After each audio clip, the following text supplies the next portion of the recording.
I'd like to welcome you to the second part of discussion of creativity in the forms of poetry, coding, the invention, and also anything that you do. Although poetry may seem like abstract and with the contrived rhyme that many people were taught in public school and sometimes poorly, they got a bad feeling about it, it's really a form of creativity. It's done by many things, many people, in many cultures. Lapopinski sort of exemplifies the modern culture. An interesting form of, this is a book, A Little White Shadow by Mary Lufel. And what she does is she pursues the idea that Lapopinski had about poetry and prose. Although we may write in complete senses, and write business communications, stories, graphic novels, other things. We also write in poetry, even though sometimes we may not even realize it. For example, let me show you one page here. What the author did was basically she took a page and she used whiteout to find the poetry that's mixed within the page. For example, one in ruins, stuck, notes, whose sound spent a winter here. And continuing, the number blue encircled itself. Autumn had no particular talents but genius. In this, basically, the prose and the poem are one and the same. It's similar to a painting like we see in the background. Although the painting consists of different colors which are distinct and different textures that are distinct, they all form the fusing idea that the artist wished to convey. That the artist, he or she, would convey, rather than writing 1,000 words in prose. How do you convey 1,000 words in prose visually or poetically? As, for example, as in the book, A Little White Shadow. And the main point of this is that creativity is very much the same thing. It is a form of expressing ideas.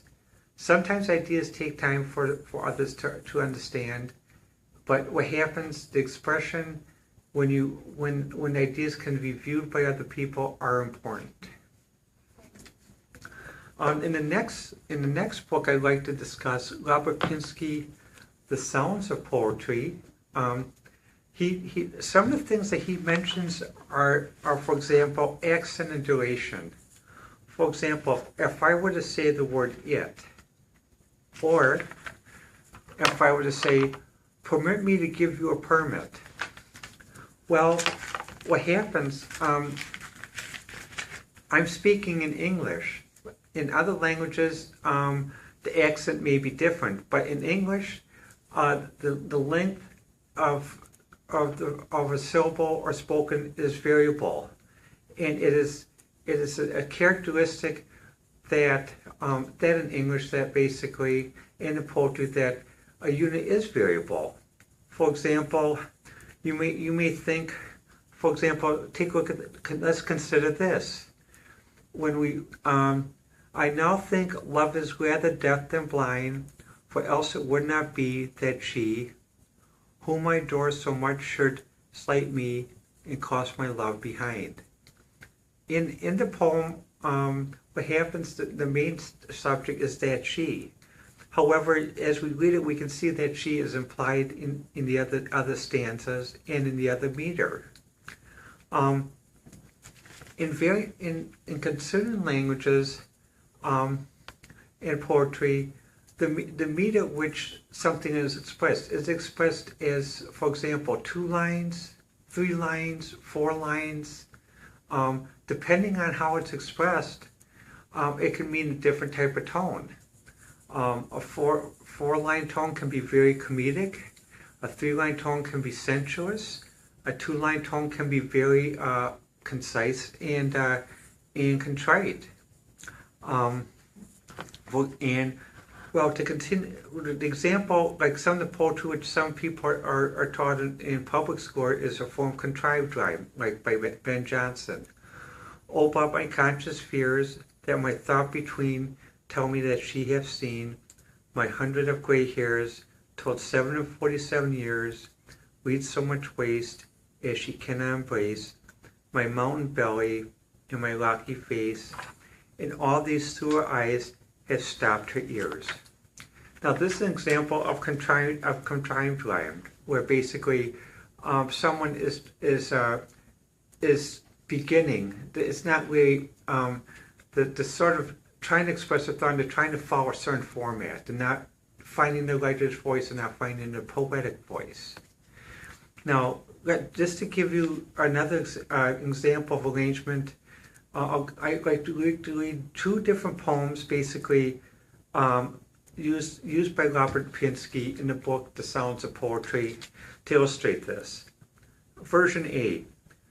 This is a schoolyard crowded with children of all ages, near a village on a small stream meandering by, where some boys are swimming bare ass or climbing a tree and leaf. Everything in motion. Elder women are looking after the small fry, a play wedding, a christening.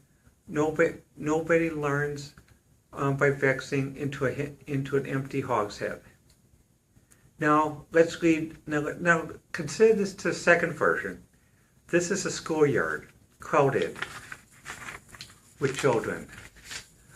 Of all eyes near a village on a small stream, meandering by, where some boys are swimming bare ass, or climbing in a tree and leaf. Everything is motion. Elder women are looking after the small fry.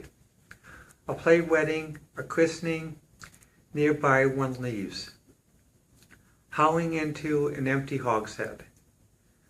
Now, what happens when we consider the two versions? What are your impressions?